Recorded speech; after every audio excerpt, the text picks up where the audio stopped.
Here's what's new in NBA 2K25. In Rumble on the K this weekend, transport yourself to an island of cool waves and hot competition. Win by reaching 21 in 3v3 action, or, and this is what makes the event special, get up by 8 points and the game is yours. Yep, you better keep your game consistent or you could take that early L. Wah, wah. Teams that are trailing will also receive a boost to make it more challenging for the leading team. Enjoy this unique competition, amazing location, and double rep all weekend long in the event.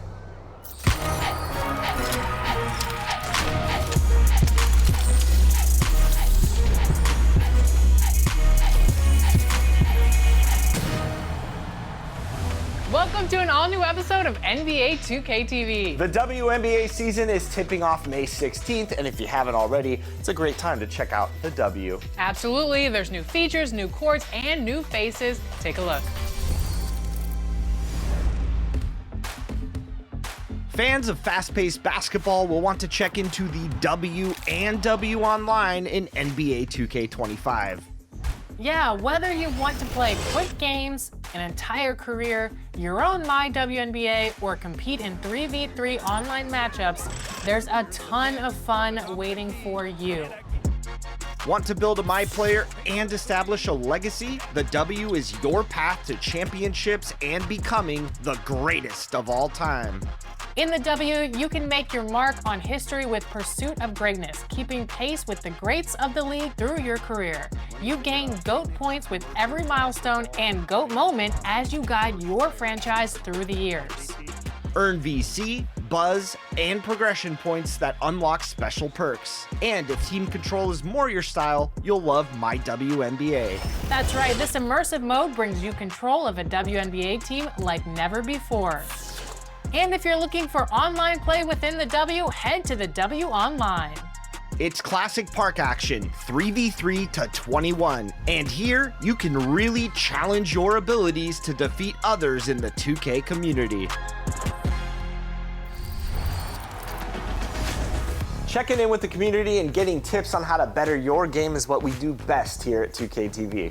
And today we have former pro player and content creator, Yay Not Gaming. He has so much knowledge to share. We're so excited to have you on the show today. So tell me about when you started to play NBA 2K. So I got into NBA 2K back in high school. I want to say 2K7. I will end up being one of the best players in the school, so they had me play against people with other schools.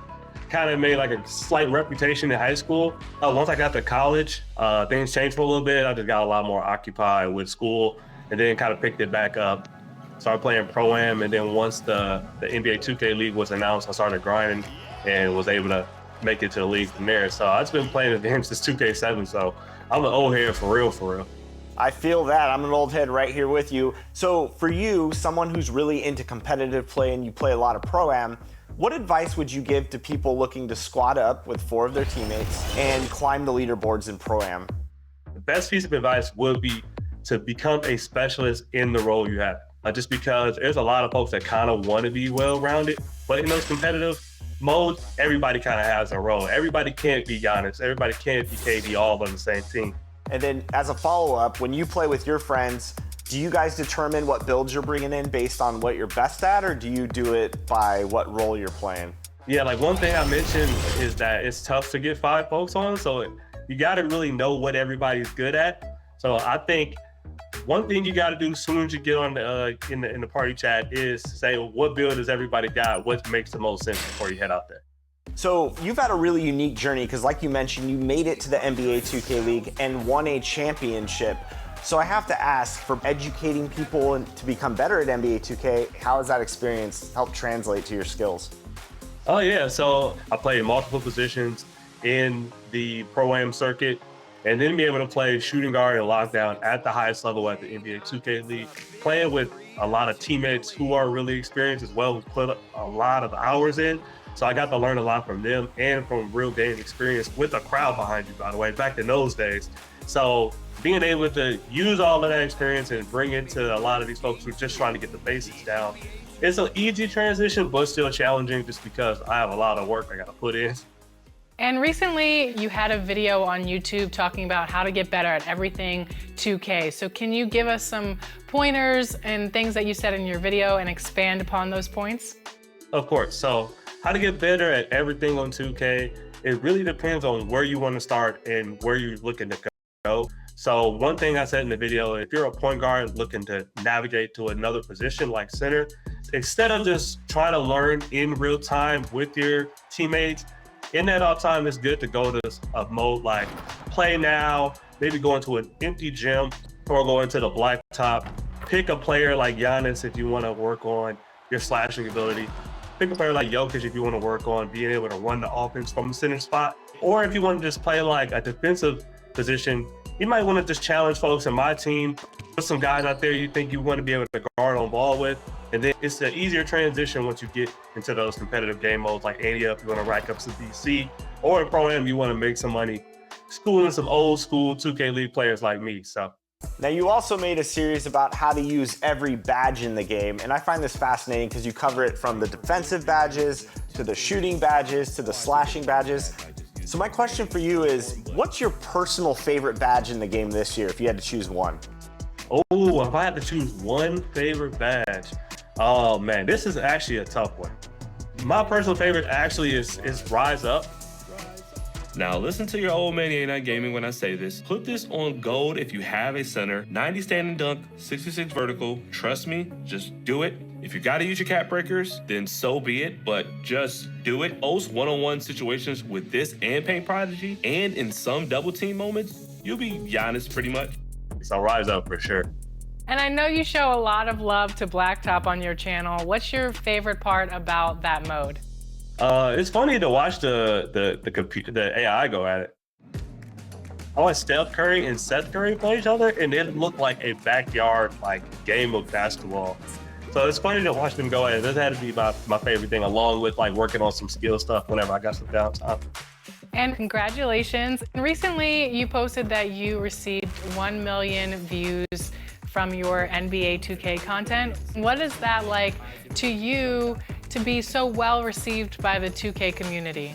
Oh man, it's definitely a blessing. It's one thing to spend all these hours and time thinking of ideas, and the fact that 1 million folks were able to engage with it really shows me that the work that I put in is definitely paying off, and I just gotta thank God for that, and thank God for all the folks that are, paying attention to the content and actually showing up and subscribing, liking, and commenting.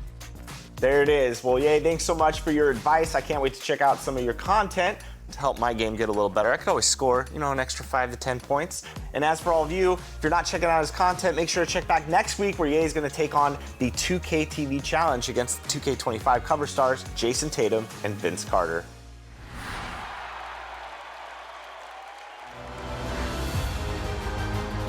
Welcome to Top Plays, everyone! Today, we're down to 4 winners from Season 6, and only one can take home the 100,000 VC. It's up to you. Let's see our finalists. My team hosts our first option from Irv Gotti. Dark Matter Brandon Roy crosses behind the back and slams it in your face. Full rotation, full send. We see this player card everywhere in my team. This is just one more reason, and one reason, if you will.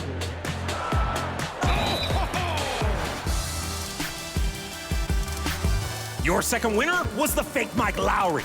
You love this steal, and the behind the back blast away from the hot zone, all the way to the dunk zone.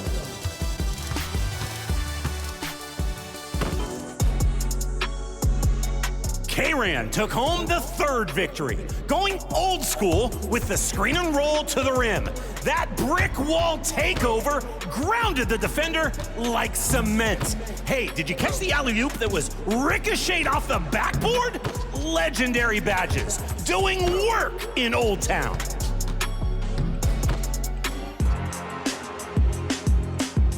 And your top assist was just joshing in the wreck, avoiding the near block and presenting the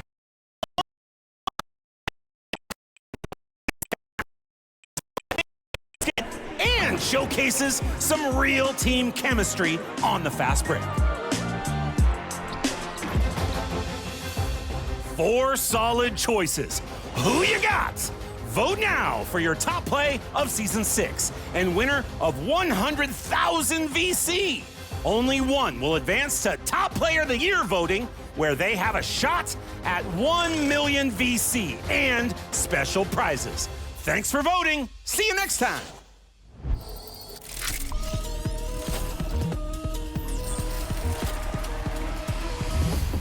And if you want to know which play wins your vote for best play of season 6, head on over to our social media channels. We're at NBA2K_2KTV. Until then, get out there, get some wins, make some plays, pass the ball a little bit, and hit some threes. And most importantly, enjoy the game. Pass the ball. Come on. You can't say something and not take your own advice.